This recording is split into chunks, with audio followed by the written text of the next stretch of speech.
Welcome, Tim. This Hi, is David. It's Tim Murphy, CEO of Buds.com. Nice to chat to you. We don't see you very often. I don't see you very often. I live up in Scotland. You live down in the wilds, so nice to see you. Now, we're launching a 2026 World Cup auction. Yeah. Trying to buy some iconic shirts here. Tell me your thoughts. No Scottish stuff yet. I've discussed with Norman, discussed with Viv and Peter Reid this morning about, obviously they're saying how fantastic the Scottish players were, but never beyond the first round. So, well, we do have an iconic moment. Archie Gemmill, 78, Argentina. Well, it's almost like we rehearsed this, which we didn't. But my first World Cup as a kid, the first one I can remember is 1978. And although some people say it's rivaled by 1990 in terms of the fanfare, for me, okay, I was 8 years old. That whole scene, the ticker tape, Kempes, all those amazing players, and of course Scotland, Holland with the big black badge, the Adidas shirt. I've got such amazing memories of that World Cup, and the World Cup just grabbed me from then on in. And my nan was Scottish, and I supported Scotland, Ali's Army, and in fact my team Birmingham signed Willie Johnson not many years. Absolutely. You got in a bit of trouble if you remember. Yes, absolutely. So when I first started collecting sports memorabilia, Adam Gascoigne said, you got to focus. What do you want to focus on? I said, World Cup football. So it's always been in my DNA, and hence the idea with you to kind of put together the best ever collection of sort of World Cup items to put out to the general public. And that's where this idea started, probably a year ago already, 2 years out. And this is going to be the best collection of World Cup items ever. And, I don't know about other countries. I think it's the same. The world stands still when the Football World Cup is on, even more so than the Olympics. So, people who don't watch football when the World Cup's on, and they'll all have a moment, whether it's Gaza or whether it's Archie Gemmill or, whatever it is. So, yeah, it's exciting. Well, this morning, we had the great pleasure of interviewing Peter Reid. We had Norman Whiteside and Viv Anderson. And obviously, Norman's in the seal here. On the far right, you can see he broke Pellé's record, becoming the youngest player to play in a World Cup final. So that shirt's in the collection there moving forward, but also Pellé's World Cup winners medal from 1958, 17-year-old. So they get youngest medal winner, youngest shirt. So two iconic players, two iconic lots coming into the auction in 2026. Yeah, it's exciting, isn't it? Isn't it amazing? You think about, I said to my son the other day when I was coming to this, I said, Max, they were a year and a bit older than you. And they're playing the World Cup. I mean, it beggars belief. And I think for Norman, I think he probably will get overtaken eventually. And unfortunately, in a way, I think because of the amount of teams now that will be qualifying in the future in 48-team tournaments, the fact of the matter is there will be someone, unfortunately, that comes in a bit younger. We've been quite lucky with Yamal not hitting a World Cup year. Yeah, not really on the Euros, absolutely. Otherwise, he'd have been in it. But, there's an amazing book called The Boy on the Shed, which you probably haven't read by the looks of it, but some of the people watching this might have read this book by a guy called Paul Ferris. And he played as a kid in Ireland and then played for Newcastle and became their physio. It's a great book.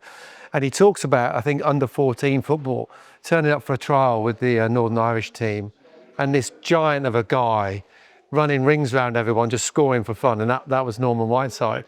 And he was so much better than everybody else. Well, he was telling us he was the youngest player to play in the World Cup, youngest player to get booked as well. He got booked in his first game. So that was a bit of a sort of story for us this morning. But certainly here, so I guess this is the talking point. This will be the one that's going to get us sort of recognised for the sale next year. You're an English fan. I'm a Scotsman. This means a lot to me as well, for various different reasons. But tell us your thoughts on this particular game. Oh my gosh! Well, I was 16 years old. And we just finished our O-levels, as they were called back then. And we're at one of the leavers in my school, his mum and dad owned a pub. So we had our leavers doing the pub. Excellent. Yeah, different to days as 16-year-olds are more sensible now. So we were watching the game in the pub. Remember the days when the football in the pub was a TV about this big in the corner?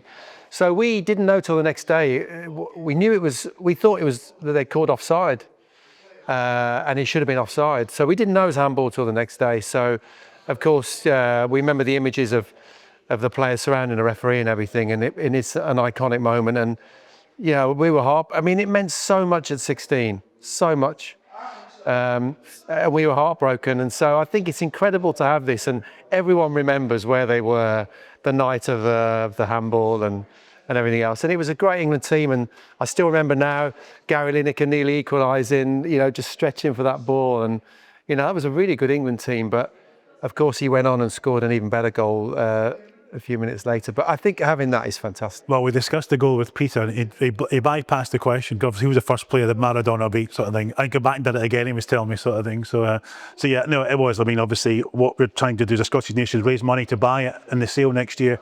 We're going to do a sort of fund me for the Scottish football and bring it back to Scotland. Bring it back then. But I think anyone who loves football and loves the World Cup and wants to collect memories. I mean, that's what we do, don't we? We work in an industry where we're collecting memories. We're trying to take ourselves back to those moments. And I never imagined as a 16-year-old I'd be surrounded by, 1966 World Cup, Alan Ball's shirt. I mean, we grew up as kids, even though I wasn't born, hearing the stories of this team and watching the black and white footage. And to be sat next to something like that, if you want to own a piece of history, I mean, it doesn't get much more iconic than that. Well, absolutely. I mean, I played Sunday League football. I'm not sure what your football prior was, but obviously I wouldn't go any further than that. But obviously these guys have been professionals. And listening to the chat this morning from the pros, I mean, every one of them to a man, World Cup's a pinnacle. That's the word they use, a pinnacle. They wanted to play for their club, but play for the country. So put the badge on, obviously the Three Lion badge, or the Northern Ireland badge over there, that sort of side. But certainly here, as you mentioned, Alan Ball, player of the tournament, as Alfred Abdi said, in 1966, that match won shirt. That's next to you. That shirt was on the pitch. 4-2. Crazy. The Queen gave Bobby Moore the medal. And I have to say, as a Scotsman, I've held 9 of those World Cup winners' medals from that year. The only 2 I haven't held are Jackie Charlton and Roger Hunt. The other 9 medals. Amazing. So I'm probably the most decorated Scotsman in history of World Cup winners' medals. But obviously we go back to 1930, first World Cup 1930. So what we're trying to do here for the auction is to get an item from every World Cup that we can put into the auction. I say it's a month-long auction. We're going to do time sales, it's anniversary sales as well, culminating in these iconic items. There's only 7 round here. Hopefully there'll be a lot more. So, but the plan is, it's our big plan. It'll be our biggest sale ever at budget.com. Can't wait to get our teeth into it. Oh, mate. And look, I think it's important that it's not all expensive, right? Everybody's got different budgets. So giving everyone an opportunity to have something from those World Cups, and every different World Cup has a different story. And the teams that were fantastic, if you look at the Uruguays back then, and maybe they will win it again, but it's less and less likely. And so some of the stories that are coming out of those teams, the conditions they played in, some countries didn't even send their best team back then. I mean, we didn't send our best team. We didn't want to participate for a while. And each one has incredible stories, but, and the condition of the pitches they used to play in. So, to have something from every single tournament, very much different values, whether they're posters or whether we have tickets from the games, just to be able to touch and feel those moments is Absolutely. And we want everything, football boots, we want socks, we want shorts, we want shirts, medals, programmes, even medallions, posters especially, visual things. Obscure things. As well. Yeah. Absolutely. Obscure things. Cigar bands that were given in 1966, we'll have some of those. Pennants as well, we'll have some of those. So we're looking for it all.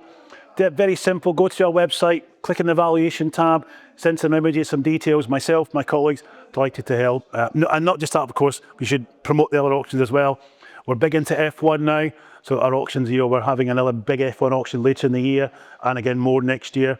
We do obviously other sports as well, football, cricket, golf, tennis, all happening at budge.com. Ashes cricket. Ashes cricket. So you forget, being a Scotsman, you got to get the cricket bit in there. There's a look over, obviously looking down here about it, museum of football today. There's a Ashes, I think it's the slip cordon down there they're doing at the moment. I saw that. Yeah, I saw that. Yeah. So, all happening here at Museum of Football. Just sort of rounding this up, your best World Cup moment, memory. Yeah. You've been to a few World Cups as well. You've travelled a bit. I've been to all of them since 1998. I started going when I could afford it. I could just afford it in 94. We didn't qualify. That was the Graham Taylor. Yes. Turnip Taylor, whatever he's called, Turnip Head. My best moment, without a question of a doubt, is not the quarterfinal, the first knockout game of the 1990 World Cup, where England played Belgium. You'll start to remember this maybe now. I was at university with my mate Gary, who's involved in Buds, as you know. and we're in the pub watching it, and it looked like it's going to go to penalties, and nobody wants that because England can never win on penalties. And we get a free kick. David Platt, the David Platt goal, Gascoigne takes a free kick. Platt turns and smashes it, volley, top corner. Incredible moment, as I say, minutes away. And that sort of springboarded us then to go and narrowly get through the next round against Roger Miller's Cameroon. And then, of course. And then obviously the semi-final. So yeah, the David Platt goal against Belgium, my highlight. If I had one word to describe the World Cup, it would be fanfare. You know, and yeah, because I see the World Cup very much as a celebration of football rather than a tournament. You know, and the countries that run it well do it in a way that shows the world what their country is about.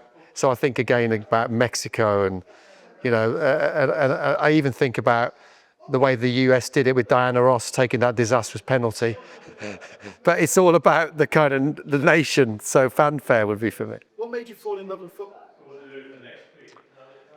My granddad, I think probably. My brother's listening to this, so I don't know what he'll remember of that. But I think growing up in the inner city in Birmingham, you know, most kids end up back in the 70s. Most kids ended up following football. It was a thing at school.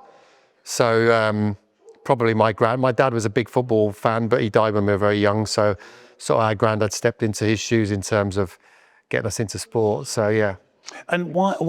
I'm Glaswegian, so I had two teams, one of them. So it depends what foot you kick with. Yeah. So I'm obviously a Celtic fan. Yeah. You obviously come from Birmingham. Yeah. Why Birmingham for you? Well, I think there's probably two reasons. Where we come from in Birmingham was dominated by Blue Noses, Birmingham City fans. So south of Birmingham is more Birmingham Blues, and north is more Villa. Right. So that's one. But without a doubt, my dad was a Blues fan. My granddad was a Blues fan. So. And my granddad grew up, you know, in Small Heath, and that's an Irish immigrant area. Well, it's where the Peaky Blinders, you know, kind of. So that was all Blues.